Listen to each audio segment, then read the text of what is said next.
اعوذ باللہ من الشیطان الرجیم بسم اللہ الرحمن الرحیم۔ جناب شعیب علیہ السلام کی قوم ناپ تول میں کمی کرتی تھی تو اللہ تبارک و تعالیٰ نے ان پر بتا عذاب کس طرح کا بھیجا، شدید گرمی ہوئی۔ اللہ ہمیں محفوظ فرمائے، سارے آمین کہہ دیا۔ دیکھیں کتنا اچھا موسم کر دیا رب کریم، اللہ ہمیں محفوظ فرمائے، اللہ رحمت فرمائے۔ شدید گرمی کی لہر آئی، باہر اتنی گرمی ہوئی کہ لوگ اپنے گھروں میں گھس گئے۔ جس طرح سورج کی شعاعیں گھروں کے اندر داخل ہو جاتی ہے، اس طرح گرمی کی لہر اندر داخل ہوئی۔ اور جس طرح کسی کو آگ لگ جائے تو وہ آدمی اچھلتا کودتا ہے نا، اس طرح یہ لوگ اچھلنے لگے اور اچھل کود کے مر گئے۔ جرم کیا تھا؟ ناپ تول میں کمی کرتے۔ حضرت داؤد کی قوم بھی تباہ ہوئی۔ جرم کیا تھا؟ ہفتے والے دن مچھلیاں نہیں پکڑنی تو یہ پکڑتے تھے۔ حکم ہے نا مسلمان کو نماز کے ٹائم کوئی اور کام نہیں کرنا، نماز پڑھنی ہے۔ میرا خیال ہے مسلمان تو فٹافٹ آ جاتے ہیں، سارے ہی پہنچ جاتے ہیں نا مسجدوں میں۔ ہلکا ہلکا بول رہے ہیں آپ، کیوں نہیں پہنچتے؟ اگر حضرت سیدنا، اور پتہ انہیں سزا کیا ملی؟ اللہ نے فرمایا اس ٹائم عبادت کرنی ہے، کام نہیں کرنا، وقت نہیں ہے کام کا۔ انہوں نے مچھلیاں پکڑی، 12,000 لوگ تھے۔ پتہ ہے مالک نے سزا کیا دی؟ بندر بنا دیا اللہ کریم۔ قرآن مجید کا پہلا سپارہ پڑھے، فَجَعَلْنَاهَا نَكَالًا لِمَا بَيْنَ يَدَيْهَا وَمَا خَلْفَهَا۔ اللہ فرماتے ہیں پچھلوں کے لیے بھی عبرت بنا دیا، بعد والوں کے لیے بھی عبرت، نشان عبرت بنا دیا۔ بندر بن گئے،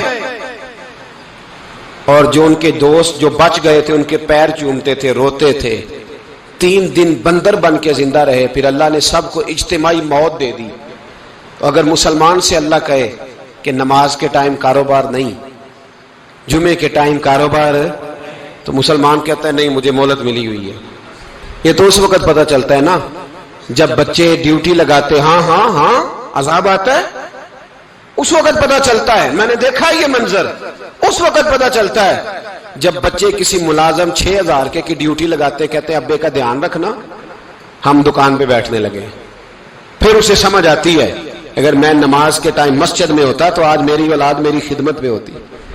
میں نماز کے ٹائم مسجد نہیں گیا تو بچوں نے 6,000 کا ملازم بٹھایا ہے، ابا جی کا خیال رکھ، ایک نرس بلائی ہے تو خیال رکھ۔ کدھر ہوتے ہیں مسلمان نماز کے ٹائم؟ ایک عیسائی نے اعتراض کیا ہے، سنیں، وہ کہتا ہے مجھے لگتا ہے مسلمانوں کے 3 خدا ہیں۔ مسلمان اڑ گیا، کہنے لگا نہیں ہمارا تو ایک ہے، کہا نہیں 3 ہے۔ معاذ اللہ استغفر اللہ، ہمارا ایک ہے۔ کہنے لگا نہیں میں ثابت کرتا ہوں، ایک تمہارا خدا 5 نمازوں کا ہے، ایک رمضان کا ہے، ایک عید کا ہے۔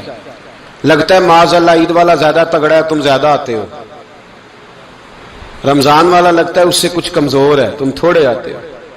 اور 5 نمازوں والا شاید سب سے کمزور ہے۔ بات عقل کی ہے کہ نہیں؟ اس نے اعتراض ٹھیک کیا تو مسلمان کو چاہیے نا خیال کرے۔ ایک یہودی نے لکھا تھا، اس نے کہا تھا جس دن مسلمانوں کی تعداد فجر کی نماز میں اتنی ہو گئی جس دن جتنی جمعے میں ہوتی ہے، اس دن نہ کوئی یہودی سازش کرے گا نہ کوئی عیسائی تلوار نکالے گا۔ شرط یہ ہے کہ یہ اسی طرح فجر پڑھنے ہیں جس طرح جمعہ پڑھنے آتے ہیں، تو پھر کوئی شخص بھی ان کو کسی جگہ شکست دے سکتا تو ہمارے گناہ ہمیں پریشان کرتے ہیں۔ یہ جتنی آزمائشیں ہیں ان کے پس منظر میں گناہ ہیں۔ ہماری زندگی کے اندر جتنی تکلیفیں، ہماری پریشانیوں کا سبب ہم خود ہیں۔ بہت ساری جگہوں پہ ہم غلطی کرتے ہیں، اس کی ہمیں سزا ملتی، غلطی کی سزا۔ ایک نوجوان نے مجھے بڑی گہری بات سنائی، میرا قریبی تعلق تھا، کہنے لگا گھر میں بڑا مسئلہ ہے، بڑی پریشانی ہے، ماں اور بیوی کا ماحول اتنا سخت ہو گیا ہے کہ نمٹ نہیں سکتا۔ آپ یقین کریں میں نے ڈیٹیل سے ساری چیز کو سٹڈی کیا، میرے پاس اتنا وقت نہیں ہوتا، پھر بھی میں نے اس فیملی کو پورا پڑھا تو غلطی نوجوان کی نکلی۔ نہ اس پہ اماں اعتبار کرتی ہے نہ بیوی اعتبار کرتی ہے۔ اس نے جھوٹ بول بول کے اس طرح کی ماحول پیدا کر دیا ہے کہ کوئی اس پر اعتماد کرنے کو تیار ہے۔ اگر آپ ناراض نہ ہو تو ایک بات کروں، پتہ ہے گھر میں ماحول کب خراب ہوتا ہے؟ باہر والے ہماری تقریر سنتے ہیں، گھر والے ہمارا عمل دیکھتے ہیں۔ جب وہ دیکھتے ہیں نا کہ یہ کس طرح کا شخص ہے، اس کے رویے، اس کا کردار، اس کا لب و لہجہ کتنا برا ہے اور یہ کردار کا کتنا کمزور ہے۔ اعلیٰ حضرت فرمایا کرتے تھے نیک وہ ہوتا ہے جس کی تنہائی صاف ستھری ہوتی ہے۔ اس لیے ماحول بگڑ جاتا ہے. یہ جو ہم کہتے ہیں نا میرے سجن بڑے بنتے ہیں پھر ٹوٹ جاتے ہیں، کچھ لوگ ایسے ہوتے ہیں جو ان کے پاس جاتا ہے انہی کا ہو جاتا ہے، وہ کہیں اور کے قابل کیوں بھلا؟ اس لیے کہ ان کے کردار میں ٹھنڈک دیکھتا ہے، ان کے لب و لہجے میں مٹھاس دیکھتا ہے، اس شخص میں اتنی خوبصورتی دیکھتا ہے کہ اسی کا بن جاتا ہے. حضرت ابراہیم بن ادم کے پاس ایک نوجوان آیا، کہنے لگا میں گناہ کرنا چاہتا ہوں. فرمانے لگا بالکل کر، اللہ کا دیا ہوا رزق کھانا چھوڑ دے اور گناہ کر. کہنے لگا یہ نہیں ہو سکتا. فرمانے لگے چل پھر اس طرح کر، رب کی زمین پہ نہ رہ، کسی اور کی زمین پہ چلا جا. کہنے لگا یہ بھی نہیں ہو سکتا. فرمانے لگے چل اللہ کی چھت سے نکل جا. کہنے لگا یہ بھی نہیں ہو سکتا. تو آپ رو پڑے. فرمانے لگے پھر جناب اسرائیل جب آئیں تو ان سے کہنا مجھے 2-3 سال کی مہلت دے دے، پچھلی میری گناہوں میں گزر گئی، میں ذرا 3 سال عبادت کر لوں. تو وہ شخص بھی رونے لگا، کہنے لگا حضور وہ مہلت نہیں دیتے، وہ جب لینے آتے ہیں تو پھر لے کے اللہ تعالیٰ نے جب انسان بنانا چاہا نا تو جناب جبریل کو کہا مٹی لے کے آ زمین سے. حضرت جبریل نے مٹی پہ ہاتھ ڈالا تو باقی کی مٹی رونے لگ گئی، اسے جدا نہ کر. تو جناب جبریل چھوڑ کے چلے گئے. حضرت میکائیل کو بھیجا مٹی لا، مٹی پہ ہاتھ ڈالا تو باقی کی مٹی رونے لگ گئی، چھوڑ کے چلے گئے. جناب اسرائیل کو بھیجا، مٹی پہ ہاتھ ڈالا تو باقی کی رونے لگ گئی، چھوڑ کے نہ جاؤ. تو حضرت اسرائیل فرمانے لگے تیرا رونا دیکھو کہ رب کا حکم دیکھو. وہ لے گئے، جب پیش کی تو رب کریم نے فرمایا اسرائیل جان نکالنے کی ڈیوٹی بھی تیری، تو مٹی کو لے آنا، باقی مٹی روتی بھی رہے تو روتی رہے، جب میرا فیصلہ آ جائے تو پھر اس میں کوئی گنجائش. ہم کھاتے بھی اللہ کا ہیں، نافرمانی بھی اس کی کرتے، زمین پہ بھی اس کی چلتے ہیں، نافرمانی بھی اس کی کرتے، حکم کسی اور کا مانتے، چھت پہ رب کریم کی رہتے. اس طرح نظام نہیں چلتا. میرے بھائی یاد رکھ لو گناہوں کی سزا ملے گی، زندگی تنگ ہو جائے، یہاں بھی آزمائش ہوگی اور وہاں بھی. میں نے درس پہ کہا تھا، پھر بات کہتا ہوں، یہ میں اپنے لیے کہہ رہا ہوں، توجہ ہے میری بات پر. دعا فرمایا کرے کہ جو کچھ ہم نظر آتے ہیں اللہ ہمیں ویسا بننے کی توفیق بھی عطا فرما. اللہ ویسا بننے کی یہ مشکل معاملہ ہے، مشکل. دیکھیں نا ایک آدمی سیاستدان ہے، اس نے بڑے اچھے نعرے لگائے، انقلاب آ جائے گا، میں غریب کا بھلا کر دوں گا، میں یتیموں کے سر پہ ہاتھ رکھوں گا، میں مجبوروں کی مدد کروں گا، میں دکھیوں کی مدد کروں گا، مزدوروں کو. اس نے اچھے اچھے نعرے سکھائے، اچھا اس نے پیغام دیا. اندر اس کے یہ تھا کہ اقتدار ملے گا تو مرضی کروں گا. لوگ اس کے گرد بھی گئے، اس کی گاڑی کے پیچھے بھی بھاگے، لوگوں نے اس کے نعرے بھی لگوائے، جیب سے پیسے لگا کے اس کے پوسٹر بھی شائع کیے. لوگ اس کے گرویدہ ہو گئے، لوگوں نے پوری، اور میری قوم نے تو بیچاری نے کئی دفعہ دھوکے کھائے. جس نے نعرہ لگایا غریب اسی کے پیچھے مسیحا بن کے چل پڑا.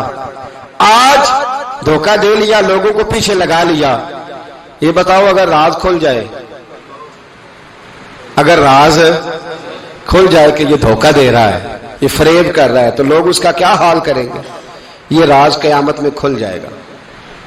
قیامت میں یہ راز یہ کھل جائے گا. یہ دھوکے باز تھا. اذا زلزلت الارض زلزالہا، جب زلزلہ آئے گا جیسے اس کا آنا ٹھہرا. واخرجت الارض اثقالہا، زمین اپنے بوجھ باہر نکال دے گی. اس سے مراد کیا ہے کہ زمین پہ جو جرم ہوئے زمین بتا دے گی، باہر نکل آئے. وقال الانسان ما لہا، انسان کہے گا اسے کیا ہوا، یہ تو سب کچھ بتا رہی. بوجھ باہر نکال دے گی. ایک آدمی پیر طریقت بن کے بیٹھ گیا، جبہ کبہ پہن کے بڑی پگڑی باندھ کے بیٹھ گیا، اچھی نیک باتیں بتانے لگا. لوگ اس کی دست بوسی کرنے لگے، ہاتھ چومنے لگے، پیچھے لگ گئے، خدمت کرنے لگے، جیب سے نذرانہ دینے لگے. اس کے نام پر لوگ اپنی جیب سے لنگر پکانے لگے، خانقاہ کی خدمت ہونے لگی. مہمان اس کے آتے، نوکری کوئی اور کرتا. میں نے کہا تھا شاید اپنے لیے کہہ رہا ہوں. ڈیوٹیاں لوگ کرنے لگے، حالات بدلنے لگے. لیکن اس کے اندر تو چور تھا، وہ تو دکاندار تھا. تو یہاں جو اس کے پیچھے لگے تھے وہ تو سچے تھے، انہیں تو اجر ملے گا. لیکن اس کا جب راز کھلے گا تو بڑی رسوائی ہوگی. اس کا جب راز کھلے گا تو بڑی. ایک میری طرح کا دیندار تھا، جو چہرے کا تو نیک تھا، اندر پتہ نہیں کیا کچھ تھا. ایک طوائف گزر رہی تھی، اس نے اس کو تبلیغ کر دی. کہنے لگا بس کر دے، سیانی بن جا. تو کسی دانشور میں لکھا ہے اس نے بڑا سخت جواب دیا اس عورت نے، کہنے لگی بابا میں تو جو ہوں وہ نظر بھی آ رہی ہوں، تو بتا جو تو نظر آتا ہے وہ تو ہے کہ نہیں؟ اس بندے نے چیخ ماری اور بے ہوش ہو کے گر پڑا۔ تو لوگوں نے کہا بابا آج کسی صوفی کا کلام سنا ہے جو بے ہوش ہو گیا؟ تو اس نے کہا نہیں، آج طوائف کی بات سنی ہے، طوائف کی۔ اور وہ عجیب بات کر گئی ہے، وہ کہہ گئی ہے میں تو جو ہوں میں نظر آ رہی ہوں، تو بھی تو بتانا، تو بتانا کہ تو دستار امامت پہنتا ہے۔